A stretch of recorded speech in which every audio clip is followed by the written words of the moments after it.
What's happening, everyone? Welcome back to the channel. I am DL, back with another movie review. We are once again talking about The Best Man. We're talking about both movies in the Best Man film franchise, leading up to The Best Man, the final chapters, which is a limited series that's going to be streaming on Peacock next week. I've already talked about the first Best Man movie. If you guys haven't seen my review for that, I'll put a link in the description below so you guys can watch it. But today we're continuing on talking about its Christmas sequel, The Best Man Holiday. It came out in 2013 and once again written and directed by Malcolm D. Lee.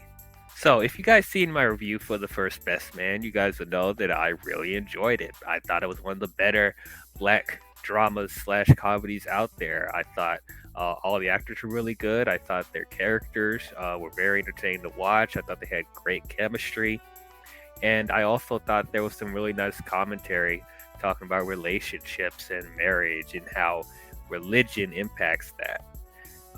So I didn't expect for them to make a sequel out of The Best Man because I thought the first Best Man was pretty self-contained. I didn't think it needed the sequel, but nonetheless, I was excited that we were going back to see these characters again because, as I said, I do really enjoy them together, and with it being 14 years after the first movie. They waited 14 years to make a sequel. If you want to complain about movies like Avatar waiting too long to make a sequel, this is around the same boat, man. Like the first Best Man came out in 1999. But regardless of that, it will be interesting to see how the characters have changed over the years and how they're dealing with marriage now, and if there's kids involved, if there's still some hidden tension between certain characters, because I think some of them probably haven't spoken in a good amount of years. So it would be interesting to see how all of that plays out. The one thing that was kind of giving me pause is that this sequel was going to be Christmas themed. It's called The Best Man Holiday, so I was like, oh boy, is this gonna be too cheesy and hallmarky? Are they gonna overdo the Christmas themes? Is this still gonna feel like a coherent continuation of the first film? So I was kind of apprehensive about it being, a Christmas movie, but let's see how it goes. I was able to see this in the theater, so I was glad because the first movie, I watched it on cable. So yeah, I was glad that I was able to go to the theater and see this. And overall, I really enjoyed this movie too. I liked it a lot. I probably enjoyed this about as much as the first Best Man. I don't know if I could say it was better, but I do think there are certain elements in here that I think they did do better than the first movie. But yeah, overall as a film, I thought this was a pretty good sequel. I liked it a lot. So, with it being 14 years, a lot has happened with these characters since we last saw them. First of all, Shelby is on the hit Real Housewives TV show franchise, and now she's a prominent reality television star. Q is a successful brand manager heavily connected to prominent celebrities. Harper, still riding off of the success of his first book, Unfinished Business, that caused a lot of controversy with the events of the first movie. He's now married to Robin, and she's pregnant. They're about to have a kid. However, he's going through his own personal struggles as of late because he is on a writer's block, and he's going through financial difficulties as he was let go from NYU. And on top of that, Robin was having difficulty conceiving. His agent suggests that he should write a biography on his former best friend Lance. Y'all know Lance from the first movie. He was the football player, and also he's now married to Mia.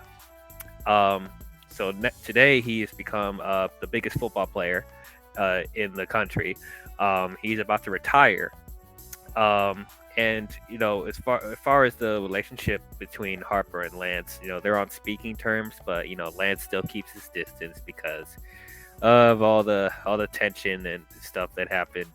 When he found out that Mia hooked up with Harper before they got together out of college, and all that whole ordeal.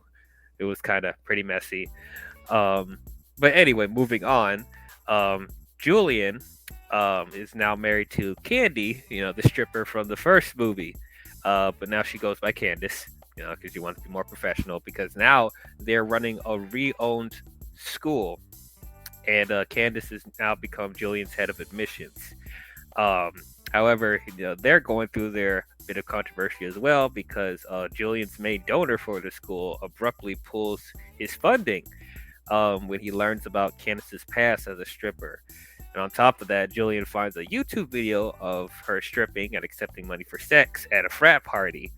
That's not looking too good for them. Um, but then we cut to Jordan, who's become one of the biggest reporters out there. She owns her own news company, I think. And she also now has a boyfriend named Brian, who is white. So of course, the gang wants to poke fun at the fact that she's dating a white guy and stuff like that. Um, but overall, their relationship is pretty solid. Though Jordan is going through, her having a hard time fully committing to Brian because she's been so independent for so many years with her company and stuff like that, and doing a lot of stuff on her own. Like she's having a hard time committing to a full relationship, which is kind of similar to what Harper was dealing with in the first movie. But yeah, so Mia decides to invite everyone um, back to their place for Christmas to spend the Christmas weekend with them, which I thought was really nice. So yeah, everyone is getting reacquainted again after 14 years. Um, so I will say, it was really nice to see all of the actors from the first movie come back for this. Um, because with it being so long since the first movie, you never know if you're able to get all the actors to come back for a sequel. Because you don't know if they have commitments to other films or shows, or if they're dealing with other stuff outside of acting. So it was great that Malcolm D. Lee was able to get all of the actors back for this movie. Taye Diggs, Morris Chestnut, Sanaa Lathan, Nia Long, Terrence Howard, Regina Hall. Everyone is back from the first movie. So I was really happy to see that. And it was nice to see everyone reacquainted again, seeing all these characters work off of each other again. It was nice. It was really, really cool. It felt like they didn't miss a beat for the most part. There was still that nice banter um, between everyone, especially when you have the guys interacting with each other and then the girls interacting with each other. They have their own space, doing their own thing. Like it definitely reminded me of some of my favorite parts of the first film. Um, though what I will say, for I would say like the first half of this movie, I was liking it fine, even though it was nice to see everyone back again. I would say there was quite a few times that felt a bit clunky and awkward. And there was sometimes where I felt secondhand embarrassment because of how awkward the dialogue was, because like I guess they intentionally did this because it's been so many years since everyone has talked, I guess, especially with Harper and Lance, that there are some times where they were awkwardly trying to get reacquainted, and you definitely felt that there was still tension between certain characters, and like one of them is trying too hard to be nice, or you know trying to be hip with the some of their kids, and the weird like awkward laughs that we happening out of nowhere. I think it happened like 3 or 4 times in this movie. Like, just there would be just silence and then someone just awkwardly laughing out of nowhere. Like, it's that weird type of stuff there.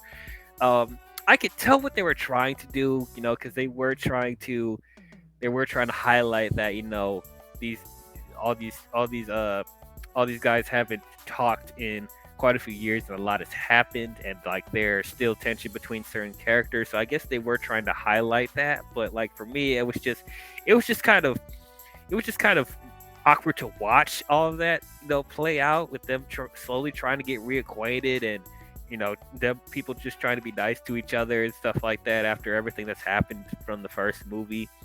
I wish there was like more fun moments, like there were still some fun moments, like there was that one scene with the talent show where the guys were um doing lip singing karaoke to "Can You Stand the Rain?" Like that was a really nice scene. It brought me back to some of the more fun moments of the first movie. I wish there was more moments like that.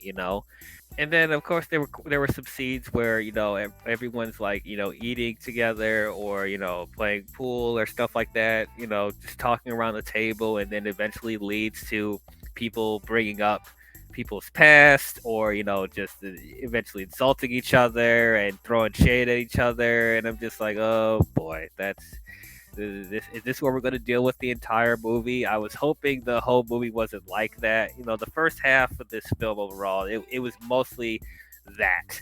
And like I was, I was afraid that I wasn't going to enjoy this as much. However, there was a major plot point that was revealed about halfway through this movie that completely changed the tone and direction of this film. Um, and I guess you can consider this a spoiler, because this is a major plot point that's revealed. But I don't want to dance around it. I do want to talk about this. So if you're one of those people that haven't seen The Best Man Holiday, I guess I would say click off of this now if you don't want to know anything. But this movie has been out for almost 10 years now, so I assume a good amount of you have seen this. But like I do want to talk about this major plot point, so I'll just give you a minute to click off of this if you don't want to know what it is. So halfway through, they reveal that Mia has cancer, and when that happened, the entire structure and direction of this movie completely changed. As I said, um, everything felt more focused, and all the weird weird comedy and awkward dialogue exchanges was pulled back a lot, because everything was put on a halt Mia because Mia was dealing with this illness. And it makes sense now why Mia was the one to bring everyone together, because she knew her time was limited and she wanted to spend one last Christmas with everyone and try to bring everyone together before she passed away eventually. Man, this film just quickly became very serious and emotional, and I didn't really expect that. Especially, I didn't expect to feel so emotional, you know, because of Mia. Not to say that I didn't like Mia from the first movie, but I felt like in the first film there wasn't enough time given to her for us to get to know her as a character. And on top of that, one of the things that bothered me about the first movie is she's part of the cause of the falling out between Harper and Lance, and they didn't really address it that much with her. She pretty much walked out of that unscathed, like nobody calling her out or her like addressing the situation. So I'm glad in this movie, like, we got to get a little bit more from her, and they actually did address the situation between Lance and Harper. She actually did talk about that with Lance.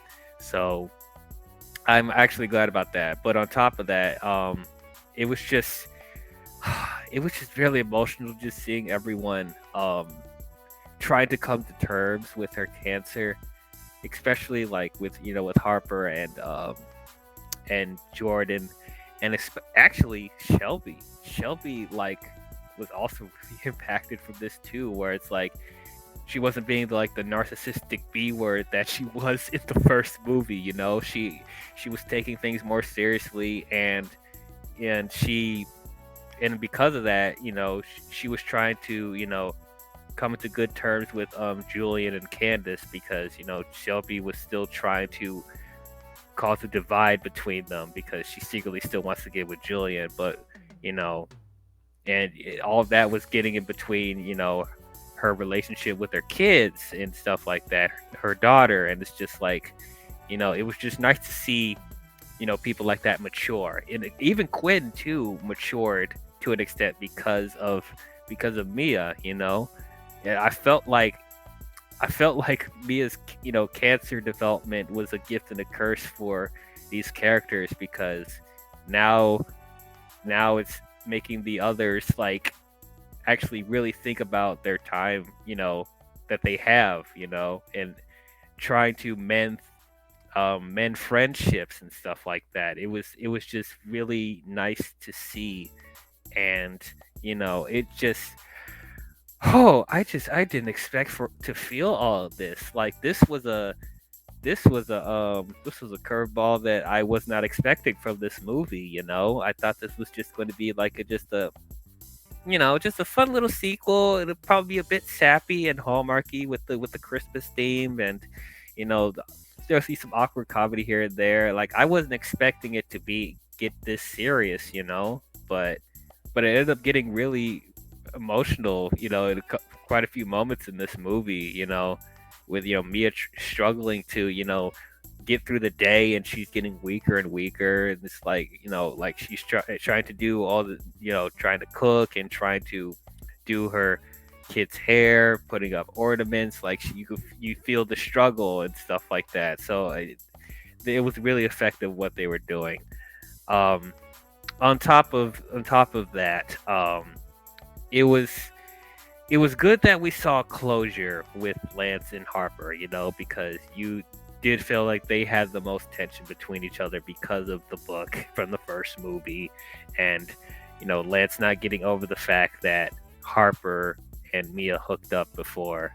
And, like I said, I was glad that Mia was the one to say that, I was at fault with this, you shouldn't completely blame it on Harper. Like I was the one that chose him to hook up with. If you should be mad at anyone, it should be me. Um, and though another thing that kind of bothered me though is like I wish that Harper actually asked Lance about to write the biography. Because once again we still had to go through the misunderstanding. Because Jordan created like a cover for Harper's book on the biography, and Harper didn't tell Lance yet, and then Lance just so happened to stumble across the cover on his tablet, and then he gets mad because he thinks the only reason that Harper came to spend the weekend with them was so he can exploit him, and then he gets pissed off again. So it's like I felt like there was a couple of moments in the movie where I thought like Harper could have asked him like at this moment or at this moment. I think the best place where he could have asked him was when Harper was wrapping presents and Lance came in and talked to him. Like that would have been the perfect moment to like ask him. you know like I think this whole situation with them could have been avoided if like Harper was more open and forward about that. But that's neither here nor there. um the whole thing with Candace and Julian, honestly, like this was something that I kind of saw coming because, as they point out many times in the movie, Julian did decide to marry a stripper, and there was going to be possible consequences of that in the future. And they did address that, and it was heartbreaking to see, them going through that. But like I respected the movie for addressing that situation. And then as far as Robin, um there was still tension between Robin and Jordan because Robin knows that Jordan was Harper's first fling in college, and so there's tension there. But like they did amend those, post finding out that Mia was dealing with cancer. Like they actually took the time to reconcile their differences and just move on with their lives. So I'm glad that everyone start to mature more and move on with their lives and stuff like that. It was just really nice to see. And as I said, it was just heartbreaking that Mia did end up passing away because of the cancer, and like how Lance is going to deal with being alone, you know, and if he's going to be able to move on after this. It'll be interesting to see how he's affected by this in the Best Man, the final chapters, seeing how he deals with life from that. But yeah, overall, um, I thought I did think this was a really good sequel. As I said, like I don't think I could say this is better than the first movie, but there were certain elements in here that I did think was better. Like especially stuff with Mia, I thought was better than the first movie, and in turn made the characters better in general. Um, so overall, I thought that was nice. It was really great to see everyone back together again after so many years. Once again, they had really good chemistry between everyone. And overall, I would say this is one of the better Christmas movies that I've seen. And as I said, I was really apprehensive of them making a sequel Christmas themed, but it was actually effective. It didn't feel too gimmicky and corny and stuff like that.